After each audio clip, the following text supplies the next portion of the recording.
Саламатсызбы көрөрман, сиздер менен Айдана Бектурган кызы каналына кош келиңиздер. Мен Айдана Бектурган кызы болмокчумун. Алдыда акчага мамилени өзгөртүү туурасында сөз кылабыз. Акчага мамилени өзгөртүүнүн мааниси канчалык? Бүгүнкү күндө ошол акчага болгон мамилени өзгөртсөк, кандай ийгиликтерге жетише алабыз? Мына ушул туурасында алдыда сөз кылабыз. Биз менен болуңуздар. Өлкөбүз өнүкпөй жатканына баардыгыбыз кайгырып эле кейип кепчип калабыз. Ал эмне себептен деп суроо узатсак, көпчүлүк жарандарыбыз ойлору башкача ойдо экенине күбө болобуз.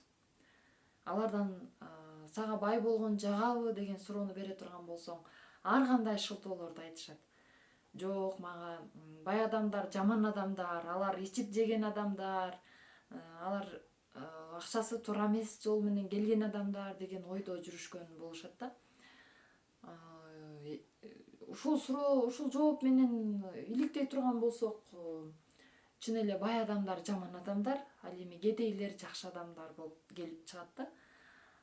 Туурабы? Кандай ойлойсуз? Сиздин оюңуз боюнча кандай болушу мүмкүн?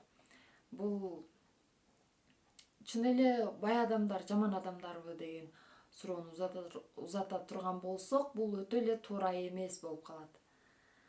Анткени ар бир бай адам өзүнүн эмгеги менен канчалаган кыйынчылыктардан өтүп, ошол жакшы жашоого жеткенин көп эле учурда көрөбүз.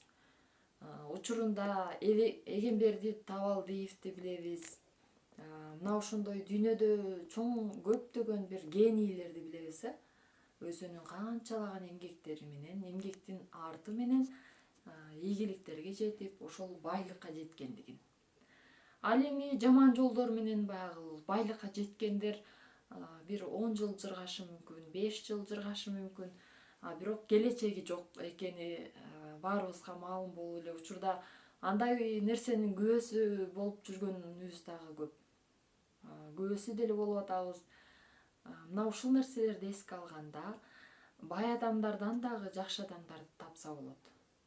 Ал эми ошол бир жардылыкка моюн сунуп калган адамдардын катарында дагы бир туура эмес иштерди жасагандар дагы келип чыгат да.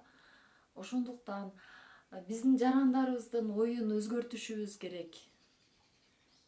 Каржыга болгон, акчага болгон, байлыкка болгон көз карашыбызды алмаштырбасак, биздин мамлекетибиз бүгүн кандай жашап жатсак, кийин деле ушундай жашай беребиз. Балдарыбызга дагы, неберелерибизге дагы биз өткөрүп бере ала турган бир бай мамлекетти элестетишибиз керек.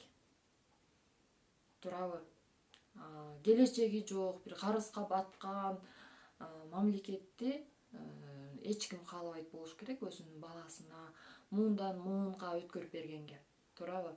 Ошондуктан өзүбүздөн баштап, бүгүнкү күндөн баштап оюбузду тазалап, өнүктүрүп, анан ушул каржы жагынан дагы бир сабаттуулукту өнүктүрбөсөк болбойт.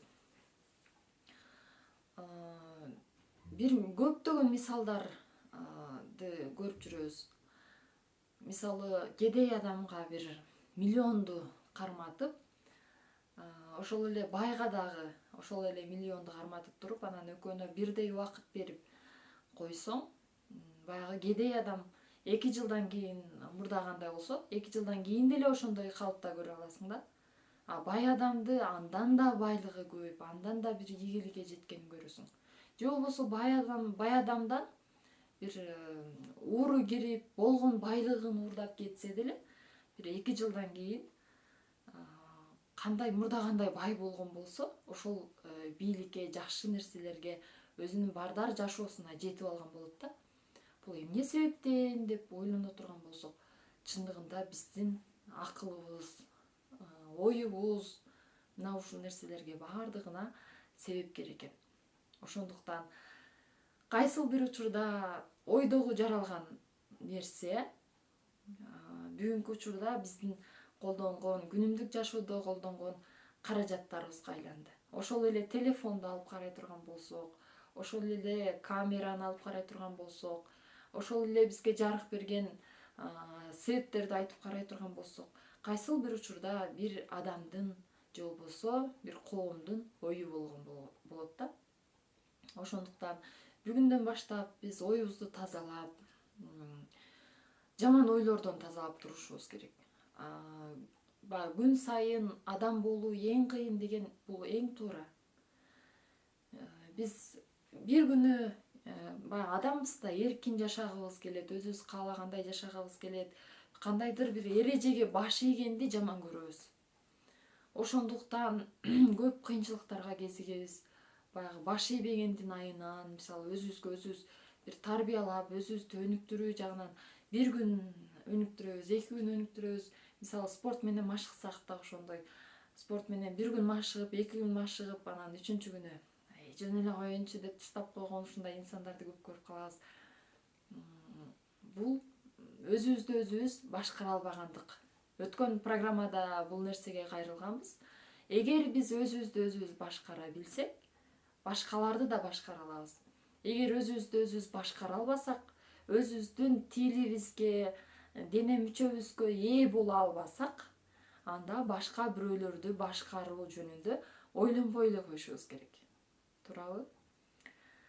Кээ бир инсандар бар, тилине алы жетпеген, өзүнүн денесине алы жетпеген, анан башка бирөөлөрдү башкарам деп ойлойт да. Бул эң туура эмес нерсе.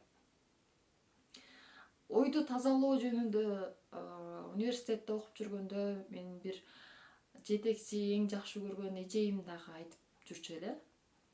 Ал мынтип айтканда, жаман ой келгенде сен кет деп кетирип салсаң болот деп айткан эле да.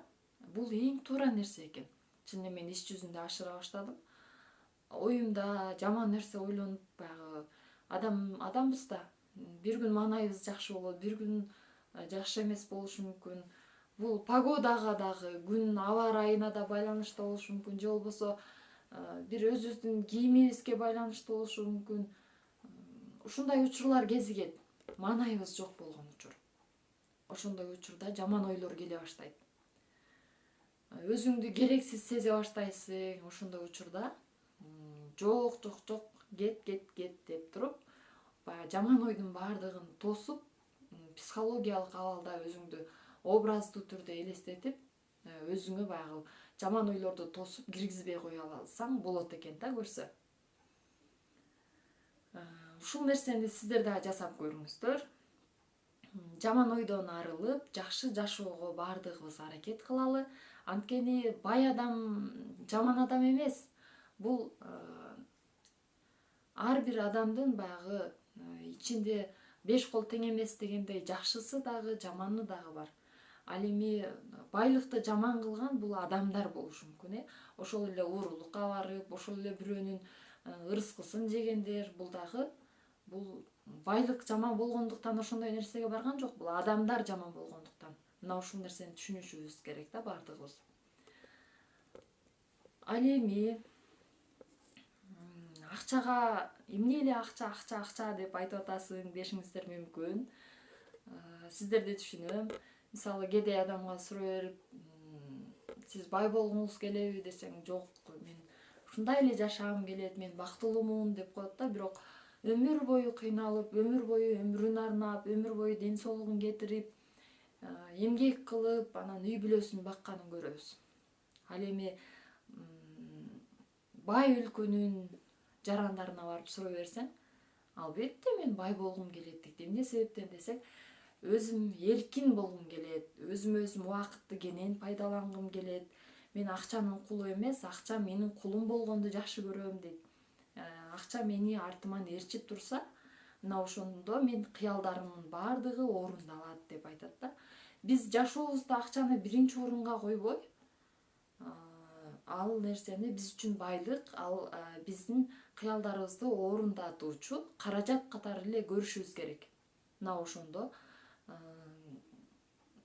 жакшы жагын көрүшүбүз керек, пайдалуу жагын көрүшүбүз керек. Мына ошондо бизге жакшы жагынан байлык болуп бере алат да. Анан мисалы ден соолугубузду дагы жакшы бир дарылаталы десек дагы акча керек. Кыялыбыздагы кийимди алалы деп, мисалы кыздар кийингенди жакшы көрөбүз, ошол кийимдерди алалы десек дагы эң акча керек болот. керек болсо билим алыш үчүн дагы акча керек болот. Тазалык болгон жерде, бүт шарты түзүлгөн жер, эң ыңгайлуу шарт болгон жерде бүт баары акчага келип такалат да. Ошондуктан бул бизге керектелүүчү, кыялыбызды орундатуучу байлык акчаны байлык катары, бизге жакшы нерсе алып келе турган нерсе катары образдуу элестеткенди үйрөнөлү. Ал эми кайрымдуулук жөнүндө дагы көп айтып келебиз. Биз бай болсок, өзүбүзгө өзүбүз жардам бере алсак, башка бирөөлөргө да жардам бере алабыз. Эгер бай болсок, башка бирөөлөргө дагы жардам бергенге мүмкүнчүлүктөр ачылат. Мисалы, менде бир кыялым бар. Ушул кыялым Кудай буйруса орундалса деген бир тилектерим бар. Билим берүү тармагында стипендия берсе, студент кезде мисалы